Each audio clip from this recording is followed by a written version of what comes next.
Donc, nous voulons faire une session d'écoute mutuelle. Nous avons un partenaire qui est d'accord pour regarder les côtés les plus blancs ou les plus noirs ou les plus rouges ou les plus toutes sortes de choses de notre personnalité. Nous avons un temps particulier à l'intérieur duquel nous avons un contrat qui est que le facilitant fait tout ce qu'il peut pour aider le travaillant et que le travaillant fait tout ce qu'il peut pour s'aider lui-même à aller chercher les émotions et une façon de les traiter. Évidemment, on n'utilise pas les gens dans la vie courante pour traiter nos émotions, bien que souvent on le fasse sans le savoir et c'est très problématique.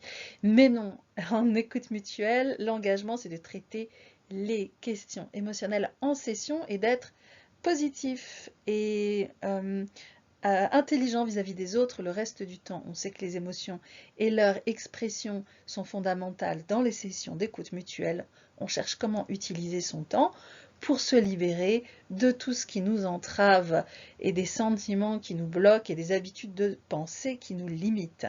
Et pour cela, l'écoute mutuelle a toute une boîte à outils qui est au service tout d'abord du travaillant, parce que je peux me dire à moi-même, tiens, je vais utiliser tel outil, et c'est le travaillant qui apprend petit à petit à découvrir en lui-même quelle méthode est la plus efficace pour lui, et en tant que facilitant aussi, si le travaillant nous a donné un contrat où on a le droit de faire des invitations et qu'on est formé, alors on peut aussi en tant que facilitant proposer ces outils. Et donc, que sont-ils? Ils sont la répétition, dire une chose à plusieurs reprises, ou quelque chose sur lequel on se rend compte qu'on est passé trop vite. Peut-être que c'est un peu suspect, peut-être qu'on passe trop vite, qu'en fait on a besoin de le répéter et de le répéter. Et cette répétition va libérer des sentiments, ou pas. Si c'est pas le cas, c'est pas grave, on essaye autre chose. Soit toujours dans la boîte à outils, soit une autre thématique sur laquelle on se sent plus prêt à travailler.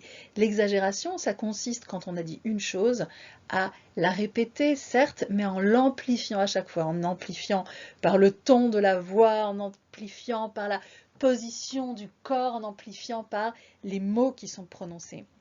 La contradiction, ça consiste à dire le contraire de ce qu'on a dit avant, pour voir quels seraient les sentiments que nous éprouverions si nous envisagions le contraire de ce qu'on envisage à un certain moment, parce que peut-être qu'on envisage une chose juste par habitude, et peut-être que c'est le moment d'en sortir.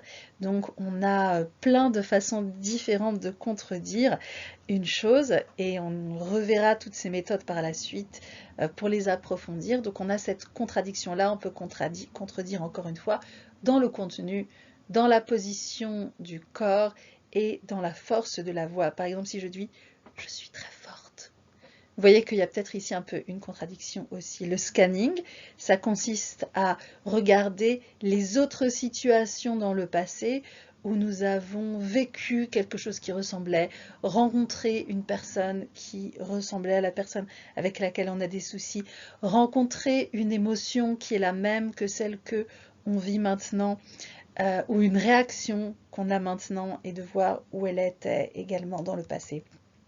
Les jeux de rôle, cela consiste à parler au facilitant comme si le facilitant était la personne avec laquelle nous étions en conflit. Donc on peut prévenir au début, mais les écoutants qui ont l'habitude le font potentiellement sans prévenir. Tout d'un coup, le facilitant devient aux yeux du travaillant la personne avec laquelle il a des soucis, pour pouvoir tester son expression et dire les plus belles choses, les pires choses, les répéter, les exagérer, les contredire, pour se mettre au clair émotionnellement avant de passer à une vraie discussion beaucoup plus sereine et beaucoup plus rationnelle avec la personne en question. On peut faire un travail avec des coussins, technique très intéressante que je ne peux pas résumer ici en un instant. Et la description littérale, c'est le fait de décrire une réalité du passé comme au présent. Voilà, je suis dans la pièce pour se remettre vraiment dans la situation. Je vois telle chose, j'entends telle chose, il se passe telle chose pour moi émotionnellement, etc. Du passé ou du futur. On peut se projeter dans une situation dans laquelle on sera. Alors, je suis dans la salle d'examen, je prends une grande respiration, etc.